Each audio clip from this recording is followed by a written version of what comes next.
Heads up, this is now the present, but you'd be forgiven if you didn't know, since these flashbacks forget to announce themselves half the time. To maybe try to help with the confusion, the movie has a minute-long recap montage. But you're not even halfway over yet, Saw! This kind of hand-holding will be useful later on when the story gets crazy, but come on, we just watched all this shit. At least the montage gives us this insane goddamn transition where a car drives in front of a rueful-looking Danny Glover. What the fuck is that? Right as Tap arrives to see Sing dead and get photographed crying out in anguish. He didn't actually get photographed, but the bizarre editing sure makes it a little confusing. This movie's so damn messy. Tap recovers and chases him in the absolute worst car chase I've ever seen in a movie. It's just crazily edited shots of the two of them driving. Wow, this is real bad. Though we don't see her take her final breath. I think this super crazily edited montage of her screaming with inverted colors is enough of a punctuation on her character. Hey, remember that time a car ran over Danny Glover as a transition? What if we had Donnie Wahlberg walk out of his apartment straight onto a crime scene? Whoa! You thought Saw 1 had crazy editing? Hold my keyboard. These crazy flash cuts come to an end. The Saw movies do this a lot. They take scenes from earlier movies and show us the setup behind them. Sometimes it's elucidating, other times it's totally unnecessary. Like, we don't need to see Jigsaw painting a question mark on that dude's chest, or by her squishy scalp and throwing her straight into another scene? Whoa, Saw 4, what the fuck?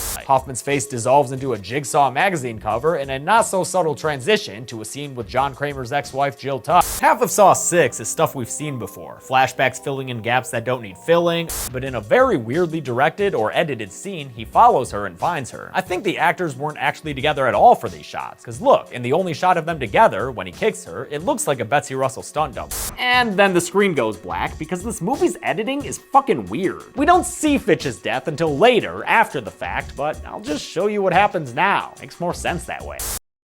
Leaves Brody calling for quits while an awkward dissolve takes us into the night. Yeah, but we could radio in and get a bigger boat out here. What the fuck was that?